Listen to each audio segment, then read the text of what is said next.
राजधानी रांची के पशुपालन निदेशालय हिसार हटिया में कृषि पशुपालन सहकारिता विभाग के विभागीय मंत्री के द्वारा आदर्श अस्पताल हिसार एवं वीडियो कॉल बेस्ड टेलीमेडिसिन का शुभारंभ किया गया।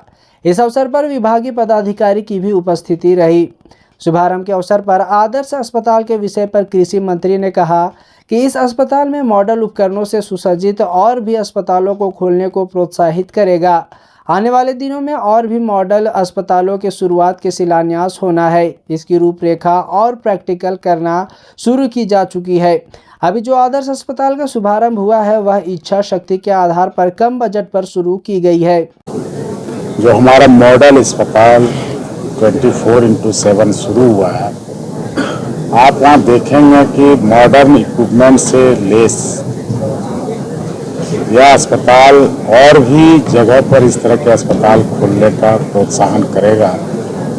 और हम लोग जो मॉडल हॉस्पिटल का जो हमने कल्पना किया है, जो बगल में ही माननीय मुख्यमंत्री जी को हाथों शिलान्यास होना है, उसकी रूपरेखा उसका प्रैक्टिकल करना शुरू कर दिया है, ताकि जब हम बिल्डिंग बना लें तो तुरंत ही वो शुरू हो जाए। ये नहीं कि रिसोर्सेज की कमी है, इसकी कमी है, वो नहीं। हम पहले ही हमारा जो बिल्डिंग था उसको जीर्णोद्धार किए और इसमें कम बजट में बिल्कुल अलग से पैसे नहीं लेकर इच्छा शक्ति के बल पर हमारे डायरेक्टर ने, डॉक्टर्स ने, हमारे सेक्रेटरी साहब ने उसको शुरू करवाया। वहीं वीडियो कॉन्फ्रेंसिंग के माध्यम से पशुओं के चिकित्सा की सुविधा का जो शुभारंभ हुआ है उसमें न केवल वीडियो कॉन्फ्रेंसिंग के जरिए पशुओं की चिकित्सा की सुविधा है, बल्कि चिकित्सा मुहैया कराने के बाद पशुओं की क्या स्थिति है इस विषय में भी लगातार फॉलो अप लिया जाएगा।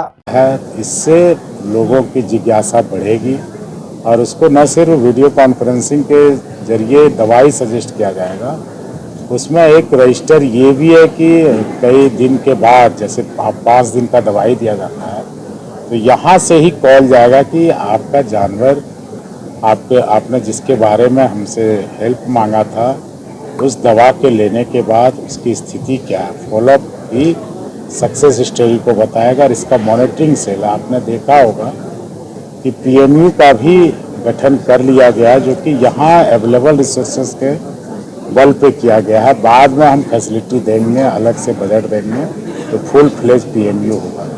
तो जब चीज़ों को डायरेक्शन मिल रहा है, मॉनिटरिंग किया जा रहा है, तो ये इतना बड़ा प्रभाव अब काम करना शुरू कर दिया है। लोगों की ट्रेनिंग दी जा रही है, लोगों से फीडबैक लिया गया है और उस फीडबैक पर हम अमल कर रहे हैं। ये अच्छी बात है और इन लोगों में नई ऊर्जा भरने का काम विभाग कर रहा है।